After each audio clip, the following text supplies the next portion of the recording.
So the prompt for the book, which is Singapore's next big thing, it's a bit of a tease, really, to get and solicit from these young Singaporeans who will be the stakeholders of Singapore's future, what they feel will be Singapore's next big thing. My essay is really about how Singapore, as we sort of dream of it, can truly become a sharing community, beyond being just a smart nation, and a livable city, a very livable city.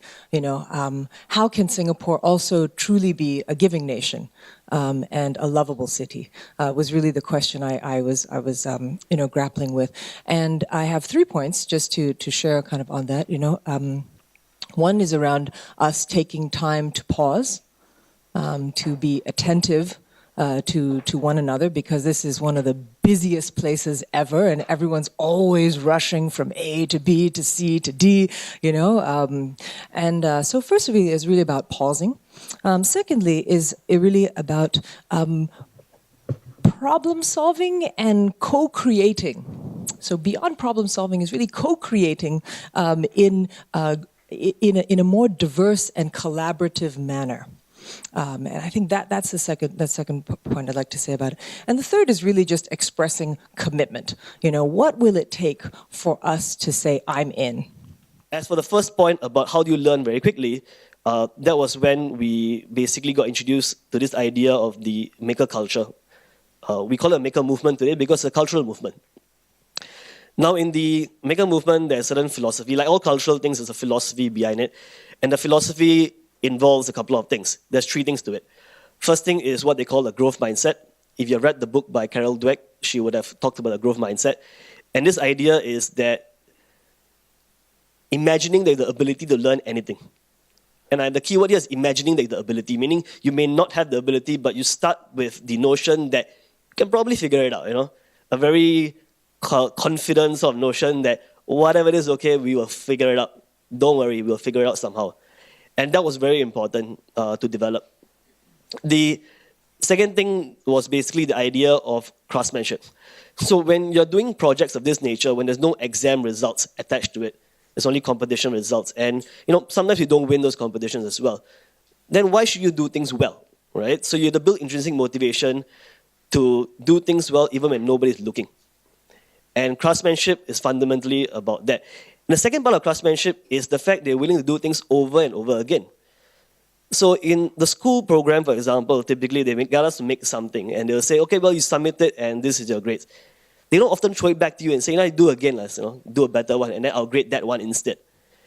But because we were in this environment where we had to basically redo things over and over again, you find that redoing stuff is not just a matter of moving you towards perfection, but it's also understanding that anything, if you want to be good at it, will take time, practice, and a lot of redo. And it's just a fundamental nature of getting to success. You have to just redo. There's no way you're going to get there without redoing stuff. And we normalize it, basically. The third thing is open sharing. And this is the idea that we rely a lot on people's help and their willingness to share knowledge with us, and also the willingness to help each other out. And open sharing happens a large part because of the internet. It also happens a large part because weird people on the internet, because of the internet, can find each other. Trying to find avenues where people can have multiple versions of success. Trying to find avenues where everybody, if you want to do well, it does not mean pushing down some other guy. That sharing is part and parcel of becoming good at what you do. We need to really look at success differently. And I think the maker movement kind of some very good lessons for Singapore. So we're asked to talk about the next big thing, right? What would be the next big thing in Singapore? And so for me, it was talking about a certain aspiration, right? And that is, how do we continue to be cohesive, right, as a society, in light of the growing inequalities? Or maybe growing might not be accurate, perhaps at least certainly the persisting inequalities. I fear that, if society becomes less mobile, then I think, the ability to remain as one becomes a lot more difficult, right? Particularly in a society where materialism is very strong, right? So we measure each person's worth. Very often, we size up a person's worth by, trying to determine what job he or she does, where he lives, what car he drives, right? At universities and schools, students are very much defined by the sort of grades that they have. But that also lies the challenge, because we have always put education as the means for us to move up the social ladder, right? To have that for each generation to have a better opportunities than in the previous one, right? But I'm not so sure, right? Whether education, in the way that we are practicing it, will enable us to continue to be that mobile. Right? But I think we need to relook how we nurture our young. Right? How do we imbue in them, that sense of responsibility? Right? Not just for their immediate community, but for those who are not as privileged, not as well endowed, not as smart as them. We need to invest in our young, right? Whether they are at one end of the spectrum or whether they are at the other end, right? But the thing that by just leveling down, because it makes everyone seem equal. Again, I'm not so sure, that's the answer, and I think we need to look at it as a collaborative effort. That if our neighbor is not doing well, then that means we're not doing well either, right? That ultimately, if we can uplift everybody, I think that's the way to go. But what I was always struck by is scarcity describes some things really well. Time, physical resources, if they are depletable.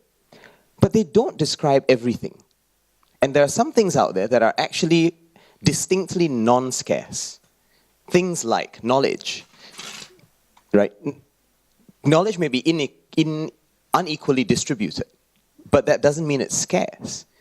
And sometimes knowledge, if I share it with someone like Gopi, or I share it with one of you, and you share it back with me, then something happens with that knowledge, right? Some kind of process happens whereby there is creation out of it. Some things out there, like data and knowledge and relationships, I thought are not scarce. They are something else, and we need a better language for them. So then I started thinking, what is that language then? Is it that they're abundant? Not quite, right? Because it's not that there's this unlimited amount of knowledge out there. Knowledge could be unlimited, but as of now, it's not totally abundant. And then I thought of the word generativity, because actually what's happening here is this process of constructive creation in the way we use either our relationships or our knowledge. And I think those need to be treated as very different types of resources compared to the physical things or things like time, which we already have a scarcity language for. This is even more important in this day and age when we talk about how the digital economy is about to transform everything, right? And how technology is out there creating circumstances where there are new ways of operating. I think it matters first of all because it reminds us that some things which are generative might have value even if it is not an easily quantifiable value. Scarce things can often be quantified by the opportunity cost or the trade-off that you go through when you consume them. But in other cases of generative goods, I think we need a very different kind of language. Then there's this idea also that goods can sometimes be overused, right? We've got the idea of the tragedy of the commons. But when you're dealing with relationships and trust, it's not so much overuse that I think is the problem, but underuse. Right? If knowledge sits on a shelf somewhere and is never accessed, if websites aren't used and animated by traffic, if relationships are not given life and vitality, then you have a tragedy of underuse, not a tragedy of overuse. And that's fundamentally different from anything economists talk about, I think. So I think we need that new language. And the last thing that I think is really interesting about generative resources is that the old language of input and output doesn't quite work anymore. If my knowledge and your knowledge interact with each other, if they innovate, according to my old boss, then what is the input and what is the output there?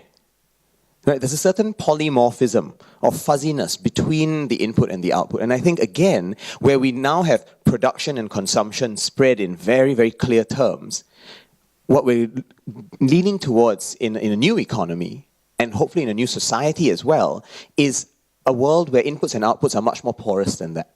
And again, we need a new way of thinking about it. Thinking about the idea of maybe being a prosumer, right? Both a producer and a consumer of things at the same time, and not just one or the other. The more I think about it, the more I think generative resources are best governed by communities that engaged in discussions and develop norms for which those resources can then function. And I think if we can think of these generative resources, whether it's websites or communities, as being managed by themselves, right, self-organizing communities, then I think the more we will be able to maximize the potential of them. For me, one of the most important things is while knowledge and relationships might be generative, that's just the core content that is generative. The containers for those things might still be scarce. So knowledge might not be scarce, but bandwidth to access that knowledge, and I'm talking internet bandwidth here, might be scarce. Relationships may be generative in the abstract, but we can still find ways for walls to be created around communities. And I think one of the great challenges for policymakers and for businesses of the future will be how do we limit these second-order scarcities and make sure that they don't generate new inequalities that are pernicious and damaging to the social capital of the groups that we live in.